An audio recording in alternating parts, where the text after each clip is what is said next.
কিসের হিন্দু কিসের মুসলিম মারামারি করলেন? হে হিন্দু, তুমি মন্দিরে গিয়ে যাকে ঈশ্বর বা ভগবান বলে ডাকো তাকে তুমি মন্দিরে পাবে তো? হে খ্রিস্টান, গির্জায় গিয়ে যাকে গড বলে ডাকো তাকে গির্জায় পাবে তো? হে মুসলমান, গালে দাড়ি মাথায় টুপি নিয়ে মসজিদে যাকে আল্লাহ আল্লাহ বলে ডাকো ওই আল্লাহকে মসজিদে পাবে তো? চলুন, তিন ধর্মের মানুষ আমরা সৃষ্টিকর্তাকে খুঁজতে বেরোই। সৃষ্টিকর্তা কোরআনে নিজেই বলছেন, আমাকে খুঁজতে যেতে তোদের হবে না রে। আমি কোথায় আছি জানিস?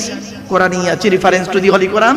কোরআনে বলা হয়েছে 26 নম্বর পারা বা খণ্ডের প্রথম 18 নম্বর পৃষ্ঠার প্রথম নাম্বার লাইনে সূরার নাম সূরা কফের 16 নম্বর বাক্যতে বলা হয়েছে, হে মানব জাতি। কি বললো? আচ্ছা, এখানে হিন্দু মুসলমান কোনো পার্থক্য আছে বুঝি? হে মানব জাতি, হে মানব জাতি, তোদেরকে আমি সৃষ্টি করেছি, তোদের মনের মধ্যে ভালো মন্দ যা কিছু আছে সব আমি জানি।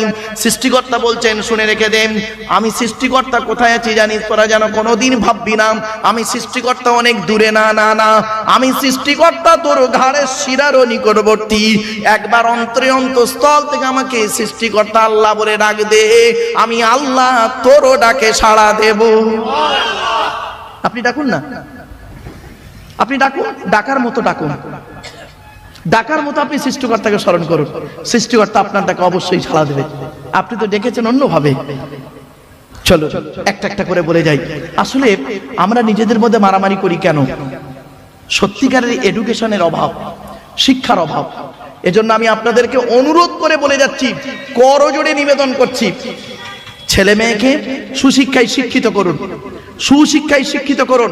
আপনারা কি জানেন, এই যে আমার আগে পীরজাদা উজায়ের সিদ্দিকী ভাইজান যে আলোচনা করছিলেন, কোরআনের উপরে হাদিসের উপরে বিভিন্ন দিক নিয়ে আলোচনা করছিলেন, আপনাদের ধারণা কি, আপনাদের কি মনে হয় কোরআন কি শুধু মুসলমানদের জন্য এসেছে?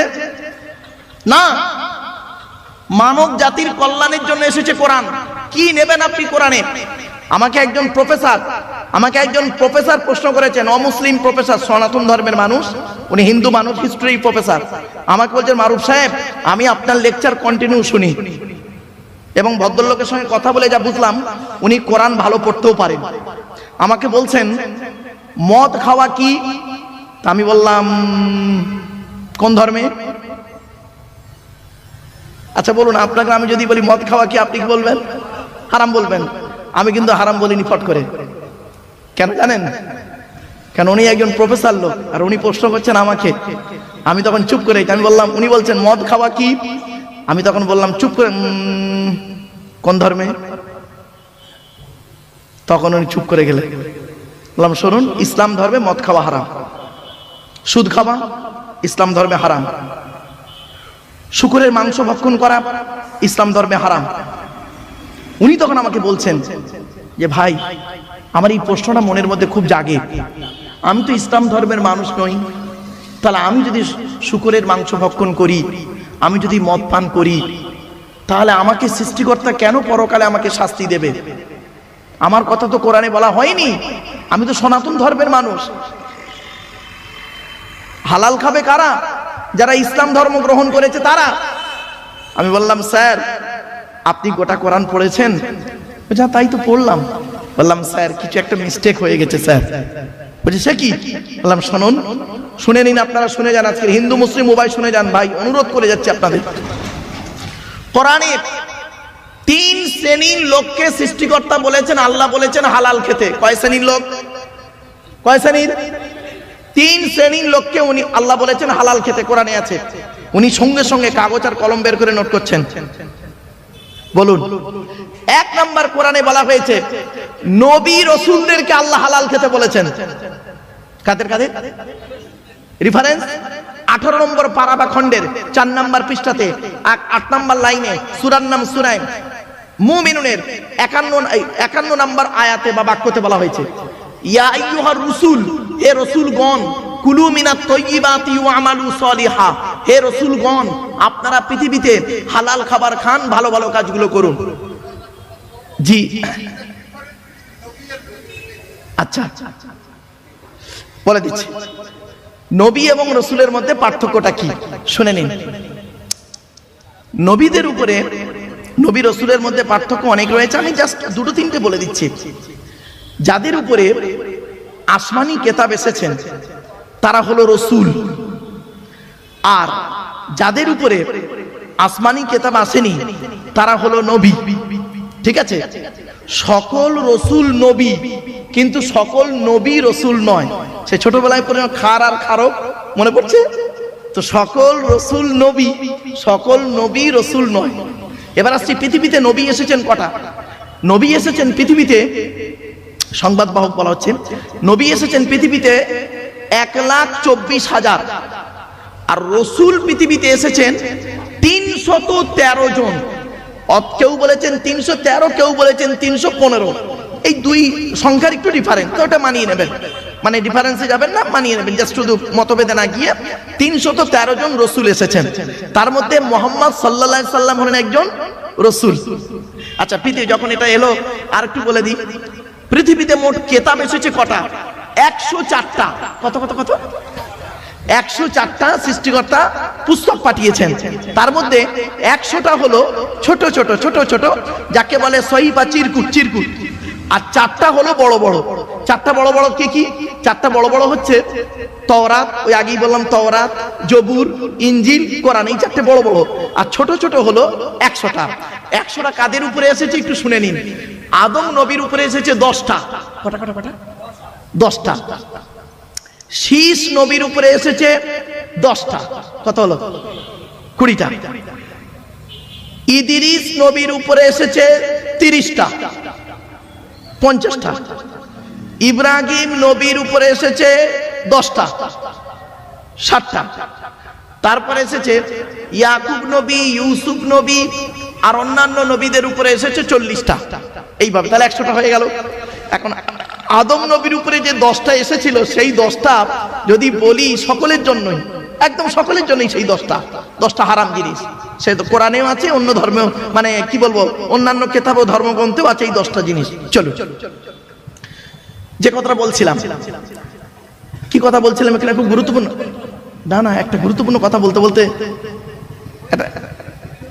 খাওয়া খাওয়া হালাল হালাল, নবীদেরকে সৃষ্টিকর্তা বললেন হালাল খেতে। তখন উনি আমাকে বলছেন, প্রফেসর আমাকে বলছেন, স্যার কিছু মনে করবেন না, নবী রাসূলুল্লাহ তো হালাল খাবেন, তা এটা আবার বলার কি দরকার ছিল আল্লাহ? কিছু বুঝতে পারছেন কথাটা? নবী রাসূলুল্লাহ তো হালাল খাবেন, তো এটা আবার বলার দরকার কি ছিল আল্লাহ? আমি তখন বললাম, স্যার আপনি কি জানেন, কোরআনের অন্য একটা রেফারেন্স আপনাকে দিচ্ছি, শুনে নিন। 8 নম্বর পারার 10 নম্বর পৃষ্ঠা 9 নম্বর লাইনে সূরার নাম সূরা আরাফের মধ্যে সৃষ্টিকর্তা বলছেন, ফালানাসআলান্নাল্লাযীনা উরসিলা ইলাইহিম ওয়ালানাসআলান্নাল মুরসালিন। এর বাংলা মানেটা কি শুনবেন? প্রত্যেক নবী, সহজ করে বলছি, মানে মফহুমিয়া তরজমাটা করছি, প্রত্যেক নবী রাসূলকে কিয়ামতের মাঠে সৃষ্টিকর্তা জিজ্ঞাসা করবেন, আপনাকে পৃথিবীতে নবী করে পাঠিয়েছিলাম, আপনি কি আপনার দায়িত্ব পালন করেছেন? আপনাকে রসুল করে পাঠিয়েছিলাম পৃথিবীতে, আপনি কি আপনার দায়িত্ব পালন করেছিলেন পৃথিবীতে? এবার আপনারা বলুন, নবী এবং রসুলদেরকে যদি এই রকম প্রশ্নের সম্মুখীন হতে হয়, আপনি আমি কোন জায়গায় দাঁড়িয়ে আছি আপনাকে আমাকে জিজ্ঞাসা করবেন না সৃষ্টিকর্তা? ভাবলেন কি করে? শুনে নিন, কোরআনে আল্লাহ পাক অন্য আয়াত দিয়ে বলে দিচ্ছেন কি, আয়াহসাবুল ইনসানু আন ইউতরাকা সুদা। মানুষ কি মনে করে এমনি এমনি তাকে ছেড়ে দেবো আমি? হঠাৎ করে জান্নাতে ঢুকে পড়বে, স্বর্গে চলে যাবে, হঠাৎ করে স্বর্গে চলে যাবেন আপনি? এত সহজ নয়। সৃষ্টিকর্তা বলছেন, ওকে কড়াই গন্ডায় হিসাব নেব, তারপরে হিসাব নিয়ে বিবেচনা করব ও স্বর্গে যাবার যোগ্য না অযোগ্য। শুনে নিন, কমসে কম আমাদেরকে, হিন্দু মুসলিম সকলকে 3টে প্রশ্নের সম্মুখীন হতেই হবে আমাকে আপনাকে। কি কি শুনে নিন। 1 নাম্বার, জ্ঞানী জ্ঞানী জ্ঞানের হিসাব দাও। সৃষ্টিকর্তা আমাকে আপনাকে জ্ঞান দিয়েছে, জ্ঞানটা কোথায় অ্যাপ্লাই করেছি এটাকে আপনার হিসাব দিতে হবে, আমাকেও হিসাব দিতে হবে। সঠিক জায়গায় আমি লাগিয়েছি জ্ঞানটাকে, না খারাপ জায়গায় লাগিয়ে মানুষকে ক্ষতি করেছি? 1 নাম্বার জ্ঞানী, তুমি জ্ঞানের হিসাব দাও। 2 নাম্বার ধনী, অর্থের হিসাব দাও। তোমাকে আমি অর্থ দিয়েছিলাম, কোথায় তুমি টাকাটা ব্যয় করেছো হিসাব দাও। আর 3 নাম্বার খুব ইম্পর্টেন্ট, হিন্দু মুসলিম বলে যাচ্ছি সকলকে, যুবক যৌবনের হিসাব দাও। তুমি যৌবন কালটা কোথায় তুমি ব্যয় করেছো? এত সহজ নয়। চলো, তাহলে এক নাম্বার হলো নবী রসুলদেরকে সৃষ্টিকর্তা বললেন হালাল খেতে। উনি তখন আমাকে বলছেন, স্যার কিছু মনে করবে না, আমি তো নবীও নয় রসুলও নয়। তাহলে এক নাম্বারটা, আমরাও কেউ নবী রসুল নয়, ঠিক না বেঠিক? তাহলে এক নাম্বারটা বাদ। দ্বিতীয় নাম্বারটা দেখি কাদের হালাল খেতে বলেছেন সৃষ্টিকর্তা। কোরআনে আছে, যারা আল্লাহকে বিশ্বাস করে, নবীকে বিশ্বাস করে, তাদেরকে এক কথা ইসলামিক পরিভাষায় বলে মোমেন। কি বললাম বাবা? মোমেন। কোরআনে বলা হয়েছে 2 নম্বর পারাবা খণ্ডের 4 নম্বর পৃষ্ঠাতে 14 নম্বর লাইনে, সূরার নাম সূরা বাকারার 172 নম্বর আয়াতে, এগুলো মনে রাখবেন জাস্ট।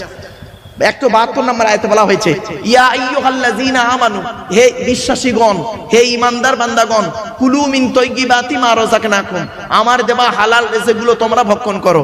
তাহলে এখানে যারা মুমিন মুসলমান আছেন, প্রত্যেকেরকে আমাদেরকে কি করতে হবে? হালাল খেতে হবে। তখন উনি আবারও প্রশ্ন করছেন, স্যার কিছু মনে করবেন না, আমি মুমিনও নয় আর মুসলমানও নয়, তাহলে নবীও নয় রসুলও নয়, তাহলে আমার সম্পর্কে তো কিছু বলা নেই।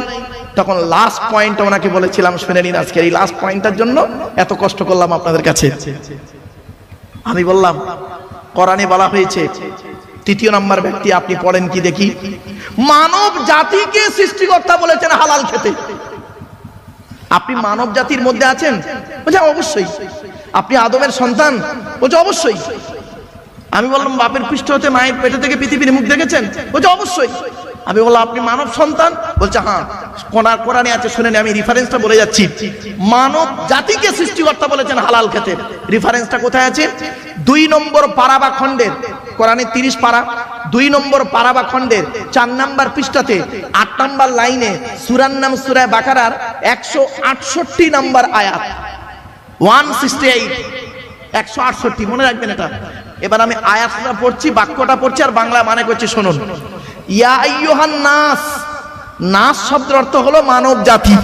কি বললাম বাবা? মানব জাতি। ইয়া আইয়ুহান নাস, হে মানব জাতি, কুলু মিম্মা ফিল আরদি হালালান তাইয়্যিবা। হালাল শব্দ ব্যবহার করলেন আল্লাহ পাক ওখানে। হে মানব জাতি, পৃথিবীতে আমার দেওয়া হালাল খাবারগুলো তোমরা ভক্ষণ করো। হে মানব জাতি, পৃথিবীতে আমার দেওয়া হালাল খাবারগুলো ভক্ষণ করো, হারাম খাবার কোনোদিন খেও না। সঙ্গে সঙ্গে উনি গালে হাত দিয়ে চুপ, পুরো একদম চুপ। নোট করে নিলেন। বাড়িতে গিয়ে উনি কোরআন খুললেন, খুলে রেফারেন্সগুলো দেখলেন। দেখার পরে উনি অনেকটাই আমাকে ফোন করে বললেন যে ভাই আপনি আমার চোখটা খুলে দিলেন, আমি জানতাম না সৃষ্টিকর্তা, আমি ভেবেছিলাম কোরআন শুধু মুসলমানদের জন্য এসেছে, কিন্তু না। আসুন এবার আসছি, কোরআন তো সকলের জন্য এসেছে, কোরআন সকলেই পড়তে পারেন। এজন্য কোরআন কিনে গবেষণা করছে কারা? America, London, France, Britain, Japan, Jordan, জার্মানির ঠান্ডা করে বসে বসে কোরআন কিনে গবেষণা করছে। কারা করেছে? Humphry Davy, Michael Faraday, Einstein, Isaac Newton, doctor Maurice Bucaille, mister Cook, mister Jabiri, mister Campbell, Rajaram Mohan Roy, Ishwarchandra Vidyasagar, Rabindranath Tagore, Acharya Jagadish Chandra Bose, Francis Drake, Williams কিপমুর, উইলিয়ামস হার্ভেন, টমাস, জর্জ বার্নার, এরা কোরআন কিনে গবেষণা করলো। কিন্তু দুঃখের বিষয় কি জানেন? বড় কষ্ট লাগে আমার বড় কষ্ট লাগে। খারাপ সেন্স নেবেন না, যারা ইসলাম ধর্মের মানুষ আছেন আমাকে ভুল বুঝবেন না। আমরা কিছু মৌলবী সাহেব, সকলে নয়, আমরা কিছু মৌলবী সাহেব করলাম কি, এই কোরআনটাকে নিয়ে কি করলাম, ব্যবহার করলাম কিভাবে? তেল পড়া, পানি পড়া, ওয়াজ করা, খতম পড়া, তাবিজ মরা, ঘর বন্ধ করা, আর নিজেদের মধ্যে মারামারি করা। কিরকম মারামারি? গোল টুপি, লম্বা টুপি, চেরা জামা, ফাড়া জামা, তবলিগ, ফুরফুরা, বেরেলি, ওয়াহাবি, জামাতে ইসলামী, আহলে হাদিস, বুকে হাত বাঁধা, নাভির নিচে হাত বাঁধা, জোরে আমিন বলা, আস্তে আমিন বলা, 20 রাকাত তারাবি, 8 রাকাত তারাবি, মোনাজাত করা না করা, কিয়াম করা না করা, দোয়া করা না করা। এ ওর বলে কাফের, ওর বলে কাফের, ঠিক না বেটি? কোরআন কিন্তু এই জন্যই আসে নাই। আপনারা কোরআন থেকে কি নেবেন বলুন? ভৌত বিজ্ঞান নেবেন? কোরআনে আছে। জীবন বিজ্ঞান নেবেন? কোরআনে আছে। জিওগ্রাফি, ভূগোল নেবেন? কোরআনে আছে। কি নেই কোরআনে? সবই রয়েছে ওর ভিতরে, কিন্তু আমরা সেটাকে পড়তে পারিনি, গবেষণা করতে পারিনি। এজন্য আমি আপনাদেরকে অনুরোধ করছি, আপনারা কোরআন পড়ুন, পড়লেই দেখবেন শুরু থেকে শেষ পর্যন্ত পড়ুন, এবং এটাও পড়বেন। সাথে সাথে আপনাদের অনুরোধ করে বলে যাচ্ছি, এই বাক্যটি কোথায়, কোন অবস্থায়, কোন কারণে অবতীর্ণ হয়েছে ভুলভাল মানে করবেন না, তাহলে ফেঁসে যাবেন। আগে জানতে হবে হিস্ট্রিটা জানতে হবে। এই আয়াতটা কোথায় নাজিল হয়েছে, অবতীর্ণ হয়েছে, কাকে কেন্দ্র করে অবতীর্ণ হয়েছে সেইটা জানতে হবে। সেইটা না জানলে বাস্তবের সঙ্গে মেলাতে গেলে আপনি একে অপরকে কটূক্তি করতে বসবেন। এজন্য কোরআন পড়তে গেলে আগে ওই বাক্যটার ওই ইতিহাসটা জানতে হবে, প্রেক্ষাপটটা জানতে হবে আপনাকে আগে। এই আয়াতটা কোথায় নাজিল হয়েছে, কাকে কেন্দ্র করে নাজিল হয়েছে জানতে হবে। যেমন একটা উদাহরণ দিচ্ছি আপনাদেরকে, শুনুন। হযরত মুহাম্মদ সাল্লাল্লাহু আলাইহি সাল্লাম তিনি একদিন মসজিদে বসে আছেন। আমার ভাষা আপনারা বুঝতে পারছেন? হ্যাঁ, হযরত মুহাম্মদ সাল্লাল্লাহু আলাইহি সাল্লাম একদিন বসে আছেন মসজিদে, শুনে নিন। তো বসে আছেন, এমত অবস্থায় তৎকালীন যুগের মদিনার সবথেকে ধনী লোক, প্রচুর টাকার মালিক ছিলেন, লোকটার নাম ছিল আমর জামুহ রাদিয়াল্লাহু তাআলা আনহু, নবীর একজন সাহাবী, প্রচুর টাকার মালিক ছিলেন। তো উনি নবীজি বসে আছেন, এমত অবস্থায় আমর জামুহ তিনি আসছেন। তখন পাশে যিনি বসেছিলেন তিনি বললেন, হে রাসূল, হে নবী, ওই দেখুন এলাকার সবথেকে ধনী লোকটা আপনার কাছে আসছে। নবীজি বললেন, ওকে আসতে দাও। তো উনি এলেন, আসার পরে এবারে নবীকে বলছেন, হে নবী, সালাম দিলেন। নবীজি বললেন, বসো। তখন নবীজিকে উনি বলছেন, হে নবী, সৃষ্টিকর্তা আমার অনেক টাকার মালিক করেছে, প্রচুর টাকা দিয়েছে সৃষ্টিকর্তা আমাকে। তখন নবী বললেন, আলহামদুলিল্লাহ, আল্লাহ যাকে চায় অর্থ দেয়, যাকে চায় গরিব বানায়, তারই ইচ্ছা। কি জানতে চাইছো বলো? তখন উনি বললেন, হে নবী, আপনি যদি একটু দয়া করে বলে দিতেন মরে যাওয়ার আগে টাকা পয়সাগুলো কোথায় যদি ব্যয় করতাম আল্লাহ খুশি হবে, তাহলে মৃত্যুর আগে টাকা পয়সা সেই জায়গায় ব্যয় করে চলে যেতাম। আচ্ছা, প্রশ্নটা ভালো না খারাপ? ভালো। উনি প্রশ্ন করে বসে আছেন, সঙ্গে সঙ্গে সৃষ্টিকর্তা জিবরাইল নামক দূতকে পাঠিয়ে দিলেন, আর ওই ব্যক্তিকে কেন্দ্র করে কোরআনের এই বাক্যটি অবতীর্ণ হলো, নাজিল হলো, অবতীর্ণ হলো। কি? ইয়াসআলুনাকা মাযা ইউনফিকুন, নবী তোমাকে ওরা প্রশ্ন করছে টাকা পয়সা কোথায় ব্যয় করলে আল্লাহ খুশি হবে। কুল মা আনফাকতুম মিন খায়রিন ফালিল ওয়ালিদাইনি ওয়াল আকরাবিন, নবী তুমি বলে দাও টাকা পয়সাগুলো সর্বপ্রথম তোমরা তোমাদের বুড়ো বুড়ি পিতামাতার পিছনে ব্যয় করো, আল্লাহ খুশি হয়ে যাবে। তাহলে সর্বপ্রথম টাকা পয়সা কার পিছনে ব্যয় করতে হবে? কিন্তু দুঃখের বিষয় কি জানেন, বাপের কষ্ট করা টাকায় ছেলে এমএ পাস করলো, মায়ের গহনা বেচা টাকায় ছেলেটি বিএড পাস করলো, এমএ বিএড করে এসএসসি পরীক্ষা দিয়ে চাকরি পেলো, চাকরি পাওয়ার পরে নিউ টাউনে বা রাজারহাটে একটা ঘর ভাড়া করে থাকলো, বউ আর বাচ্চাটাকে নিয়ে ঘর ভাড়া করে আছে, আর দেশের বাড়িতে বাম্মাকে ওষুধ কেনারও পয়সা দেয় না। মনে রাখবেন, অনেক সন্তান এমন আছেন, শিক্ষিত মানুষ এমন আছেন, নিজের মায়ের ওষুধ কেনার পয়সা দেয় না, শাশুড়িকে হজে নিয়ে যাচ্ছে। ঠিক না বেটা? আজীব। আরে এডুকেশন কাকে বলে? What is the definition of education? E D U C A T I O N, এক একটা লেটারের এক একটা গুণাগুণ আছে, তবেই তাকে এডুকেশন বা শিক্ষা বলে। ই থেকে ইগার্নিং, ডি থেকে ডেভেলপমেন্ট, ইউ থেকে ইউনিভার্সাল, সি থেকে ক্যাপাবিলিটি, এ থেকে অ্যাক্টিভ, টি থেকে টলারেন্স, আই থেকে ইন্টেলিজেন্ট, ও থেকে ওবিডিয়েন্স, এন থেকে ন্যাচারাল। এত গুণে গুণান্বিত বস্তুকে বলা হয় এডুকেশন বা শিক্ষা। যাকে তাকে শিক্ষা বলে না। শিক্ষাটা নেবে কে? যে নেবে তাকে বলা হয় স্টুডেন্ট। Who is student? কে স্টুডেন্ট? স্টুডেন্ট কাকে বলে? Who is student? কে? ওই 10টায় গেল, 4টেই এলো, আমতলা, জামতলা, বুড়ির বেলতলা, বাসতলা, ইকোপার, নিকোপার, চিড়িয়াখানা, ভিক্টোরিয়া, জাদুঘর, তারামণ্ডল, নদীর পার্কে বসে প্রেম নিবেদন করলো, সারা বছর পড়লো না, পরীক্ষার খাতায় টুকলি আর চুরি করলো, আর স্যার ধরলো, ছুরি মারলো, এর কোনোদিন স্টুডেন্ট বলে না। S T U D E N T, এক একটা লেটারের এক একটা গুণাগুণ আছে, তবেই তাকে স্টুডেন্ট বলে। এস থেকে স্টাডি, টি থেকে ট্রুথফুল, সত্যবাদী হতে হবে। রাগ করবেন না, এখনকার ছাত্র ছাত্রীরা বেশিরভাগ মিথ্যাবাদী, সকলে নয়, বেশিরভাগ স্টুডেন্ট মিথ্যাবাদী। রাগ করবেন না। এখন লেখাপড়া কোথায় হয় জানেন? রাগ করবেন না, এখন লেখাপড়া কোথায় হয় শুনবেন? টয়লেটে। শুনতে একটু খারাপ লাগলো না? পেচ্ছাপখানায়, পায়খানায়। কি হিন্দু কি মুসলিম? মাধ্যমিক পরীক্ষা হচ্ছে, উচ্চ মাধ্যমিক পরীক্ষা হচ্ছে, কি বোর্ড, স্কুল বোর্ড, মাদ্রাসা বোর্ড, যেই বোর্ডই বলেন না কেন, পরীক্ষা হচ্ছে, একটু গিয়ে দেখবেন বয়েজ এবং গার্লসের টয়লেট গুলোতে একটু গিয়ে দেখবেন, অন্য সময় দেখবেন ওই পেচ্ছাপখানায়, পায়খানায় বইয়ের পৃষ্ঠা ছাড়া টুকলি, মাইক্রো জেরক্স বই ফেলে রেখে চলে এসছে। আর সত্যিকারে একজন মেধাবী স্টুডেন্ট, তার পেশাবের প্রয়োজন, সে তাড়াতাড়ি করে গিয়ে ওর উপরে পেশাব ফিরে চলে এসছে।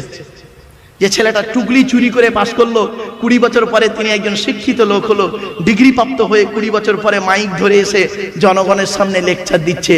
আর ওই লেকচার শুনে জনগণ সঠিক পথ পাবে, হিন্দু মুসলিম, এটাকে বিশ্বাস করাটা কিরকম জানেন?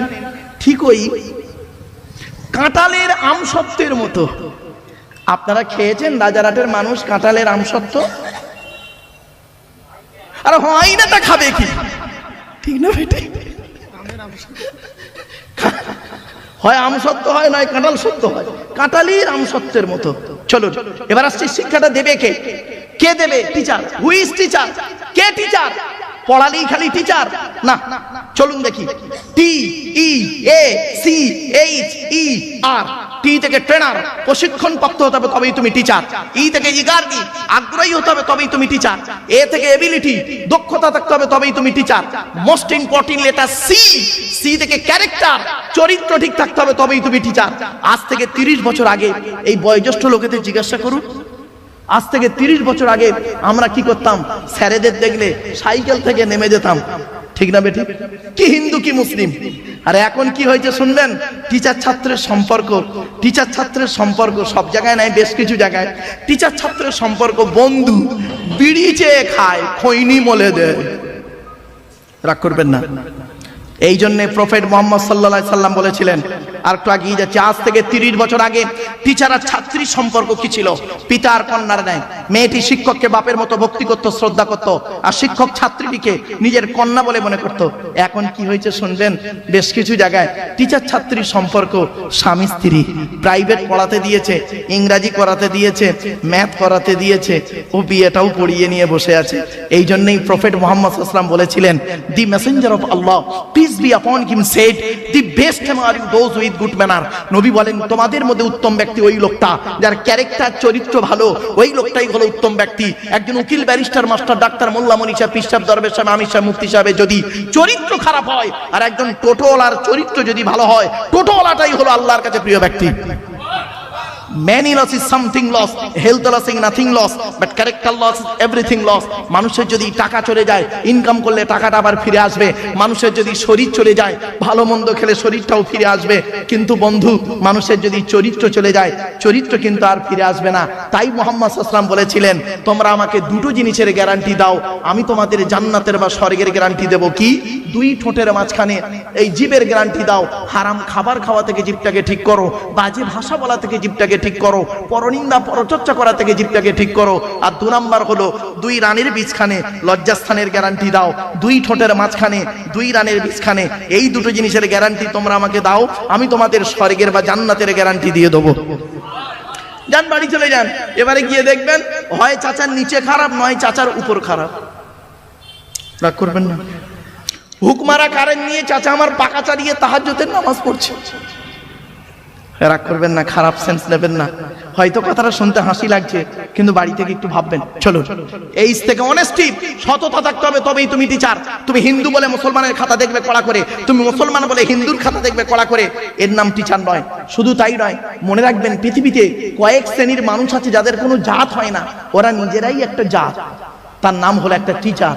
শিক্ষকের কোনো জাত হয় না, ডাক্তারের কোনো জাত হয় না, ঠিক না বেটি? ডাক্তারের একটাই জাত, একটাই জাত। কি? আমি ডাক্তার, তুমি রুগী। তুমি হিন্দু না মুসলিম, নারী না পুরুষ, কালো না ফর্সা, ধনী না গরিব, ওসবের বিচার আমার কাছে নয়। আমার কাছে কি? আমি ডাক্তার, তুমি রুগী। শিক্ষকেরও ঠিক সেম। টিচারের কাছে কোনো পরিচয় থাকে না, টিচার নিজেই একটা জাত, শিক্ষক একটা নিজেই জাত। টিচারের, শিক্ষকের কাছে একটাই পরিচয়, আমি শিক্ষক, তুমি শিক্ষার্থী।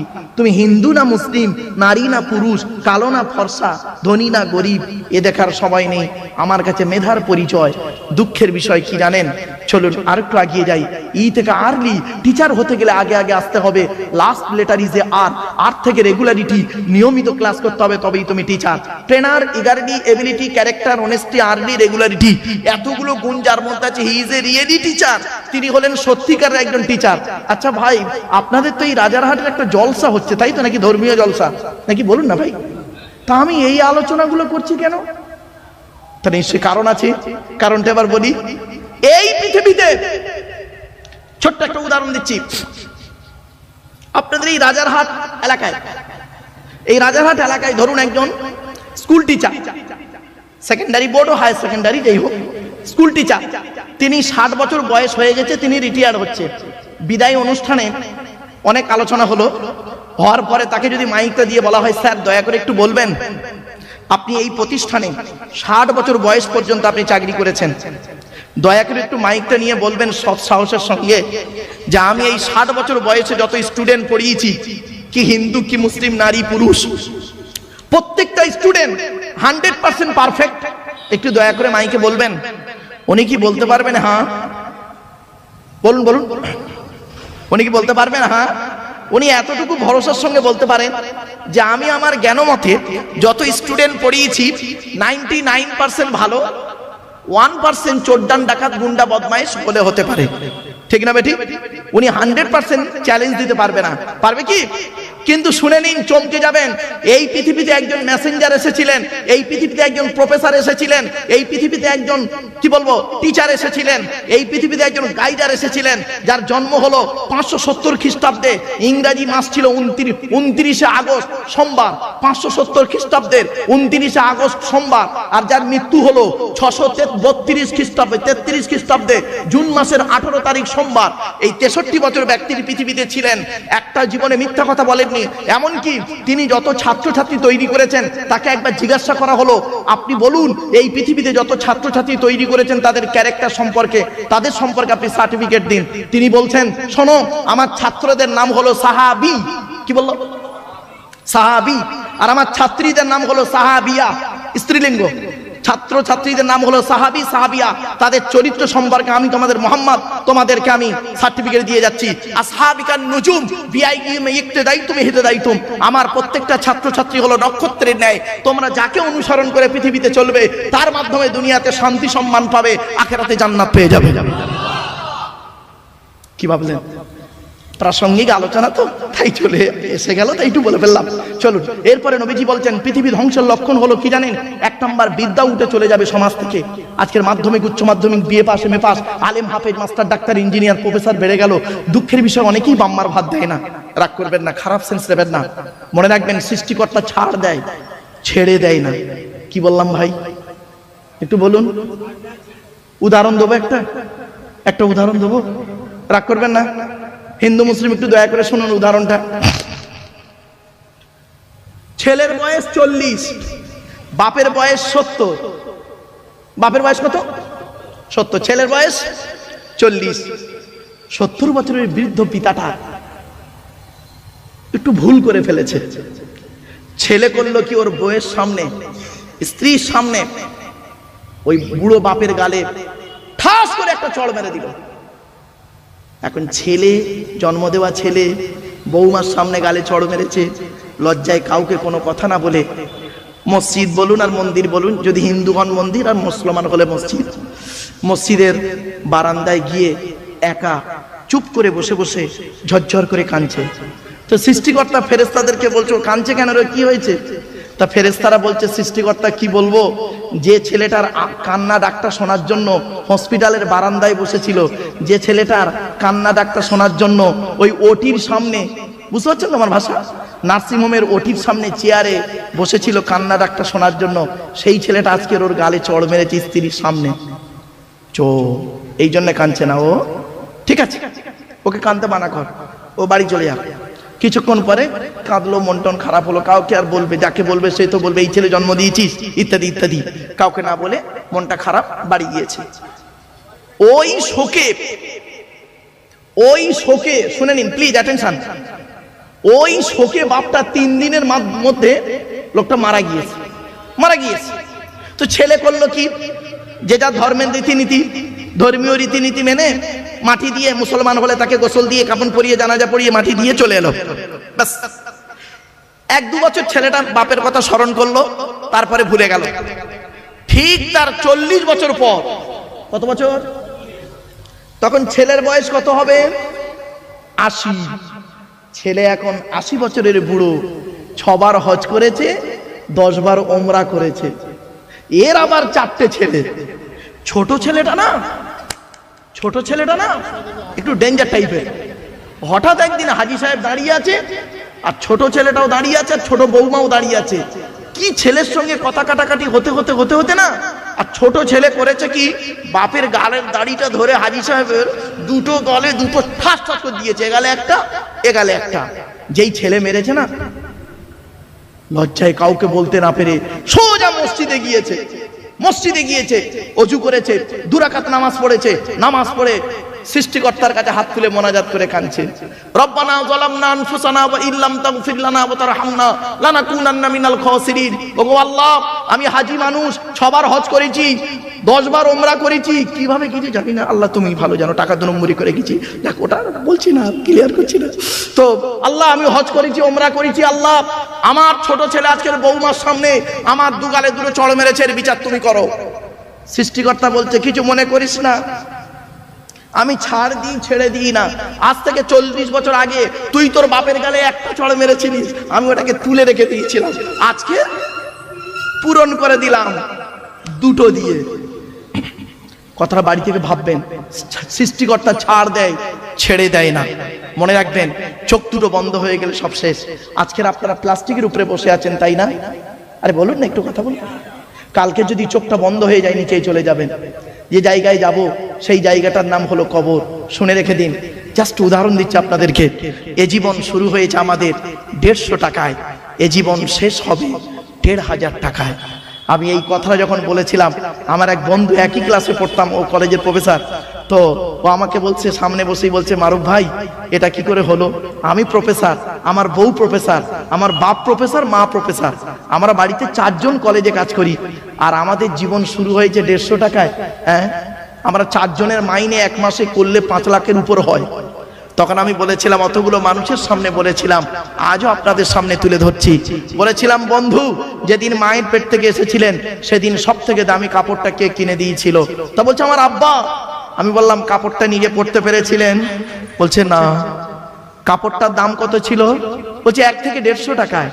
সৃষ্টিকর্তা বলছে, ওরে বন্ধু, ওরে আব্দুল্লাহ খিল মারুফ, জীবনের প্রথম কাপড় তুই নিজে পরতে পারলি না, অন্যেই তোকে পরিয়ে দিল, দাম ছিল তার 1 থেকে 150 টাকা। এ জীবন শুরু হলো তোর 150 টাকায়। আর যেদিন তুই মারা যাবি, যেদিন তুই মারা যাবি, খাঁচা থেকে প্রাণ পাখিটা উড়ে চলে যাবে, যেদিন তুই মারা যাবি, যে কাফনটা তোকে পরানো হবে তার দাম হবে 1000 থেকে 1500 টাকা। নিজেই পড়তে পারবি না, অন্যেই তোকে পরিয়ে দেবে। তাহলে কি দাঁড়ালো? এ জীবন শুরু হলো 150 টাকায়, এ জীবন শেষ হবে 1500 টাকায়। আর বাকি যা চোখ, কান, নাক, হাত, পা, মুখ, বিবেক, বুদ্ধি, ব্রেন দিয়ে জায়গা, জমি, গাড়ি, বাড়ি, বিল্ডিং, ব্যবসা করেছেন, ওই গীতার সারাংশ হয়ে গেছে সব। গীতার সারাংশ। গীতার সারাংশটা কি একটু শুনে যান। গীতার সারাংশ কি জানেন? যা হয়েছে তা ভালোই হয়েছে, যা হচ্ছে তা ভালোই হচ্ছে, যা হবে তা ভালোই হবে। কি হারিয়েছে তোমাদের? কাঞ্চো। কি হারিয়েছে কাঞ্চো? রাজারহাটের হিন্দু মুসলমানেরা কি হারিয়েছে? কাঞ্চো। ব্যবসায় লস হয়ে গেছে কাঞ্চো, স্বামী স্ত্রী ঝামেলা হয়েছে কাঞ্চো, ছেলে ভাত দেয় না কাঞ্চো, শরীরটা খুব অসুস্থ হয়ে গেছে কাঞ্চো। যা নিয়েছো এই পৃথিবী থেকেই তুমি নিয়েছো, যা দিয়েছো এই পৃথিবীতেই তুমি দিয়েছো। যেটা তোমার আজকের আছে, গতকাল সেটা অন্যের ছিল, আজ তোমার আছে। তুমি আজ মারা যাও, আগামী কাল সেটা অন্যের হয়ে যাবে। ঠিক না বেঠি? প্লিজ একটু ভাবুন, একটু ভাবুন। কোন মুসলমান যদি মারা যায়, আপনারা কি করেন? তাকে গোসল করিয়ে, ইসলামিক রীতিতে গোসল করিয়ে, কাফন পরিয়ে, জানাজা পরিয়ে, মাটি দিয়ে চলে আসেন। আচ্ছা, 20 দিন পরে কোনোদিন এই কবরটা একটু খুলে দেখেছেন? 2টো বাঁশ সরিয়ে দেখেছেন লাশটা কেমন আছে? দেখেছেন কি? একবার দেখলে না ব্রেনটা একটু ঘুরে যাবে। রাগ করবেন না বাপ, চলুন কি হয় শুনুন। মানুষকে মাটি দিয়ে আসার পর সর্বপ্রথম যে অঙ্গটা তার পছন্দ ধরে, দেহের সর্বপ্রথম 72 ঘন্টা পরে যে অঙ্গটা তার পছন্দ ধরে, তার নাম হলো নাক। এজন্য মানব দেহ যখন গরম হয় সর্বপ্রথম ঘামে হলো নাক। এরপরে আসছি 6 থেকে 8 দিন পর মাথার চুলগুলো, গায়ের লোমগুলো, হাতের নখগুলো খসে খসে পড়ে যায়। 10 থেকে 12 দিন পর মাথার ব্রেনটা পচে গিয়ে নাক দিয়ে, কান দিয়ে, গাল দিয়ে গড়াতে থাকে। 18 থেকে 20 দিন পর পেটটা ফেটে যায়, পোকায় তৈরি হয়। 2 মাস পর সমস্ত চামড়া মাংস পোকায় খেয়ে নেয়, ফ্রেমটা পড়ে থাকে। 6 মাস পর দেহের কয়েক কটা হাড়গুলো আলাদা হয়। 1 বছর পর দেহের কয়েক কটা হাড় ছাড়া বাকি সব মাটি খেয়ে নেয়। কোথায় গেল সুন্দরী নারীরা? ও সুন্দরী নারীরা, হিন্দু মুসলিম সুন্দরী নারীরা, ও সুন্দর যুবকেরা, কোথায় গেল তোমাদের দেহ? মনে রেখো, মাটির দেহ মাটি হবে, পুড়ে হবে ছাই। এ দেহ পচা দেহ, গরব কিসের ভাই? কিসের অহংকার? টাকার অহংকার বলেন। ক টাকার মালিক? মনে রাখবেন, কাপনের কোনো পকেট নেই, কাপনের পকেট নেই। টাকার অহংকার। সৃষ্টিকর্তা বলছেন কোরআনে আছে, আল্লাহুল গনি ওয়া আনতুমুল ফুকারা, আমি আল্লাহ হলাম ধনী, তোরা সব ফকিরের বাচ্চা। শুধু তাই নয়, কিসের অহংকার? জ্ঞান। কতটা জ্ঞান অর্জন করেছেন? সৃষ্টিকর্তা কোরআনে বলেছেন 15 নম্বর পারা 9 নম্বর পৃষ্ঠা 6 নম্বর লাইন, সূরার নাম সূরা বানী ইসরাঈল, ওমা উতিতুম মিনাল ইলমি ইল্লা কলিলা, আমি সামান্য জ্ঞান তোকে দান করেছি। ও বাংলায় এমএ পাস করেছেন, বাংলার জ্ঞান, অ থেকে চন্দ্রবিন্দু চাঁদ অক্ষর কোটার ভিতরেই তোর জ্ঞান। সৃষ্টিকর্তা বলছেন। এখন যদি কাউকে প্রশ্ন করা হয়, এমন একটা ভাষা পৃথিবীতে, এমন একটা ভাষা একই অক্ষর দুবার এলো কেন? প ফ ব অন্তর্জ র ল ব, তাহলে একটা ভাষার মধ্যে দুটো অক্ষর দুবার এলো কেন? প ফ ব আবার অন্তর্জ র ল ব। এ তো অন্য ভাষার লোকেরা হাসবে। ব্রেন আউট, আফসোস। সৃষ্টিকর্তা বলছেন কিসের অহংকার দেখাচ্ছি?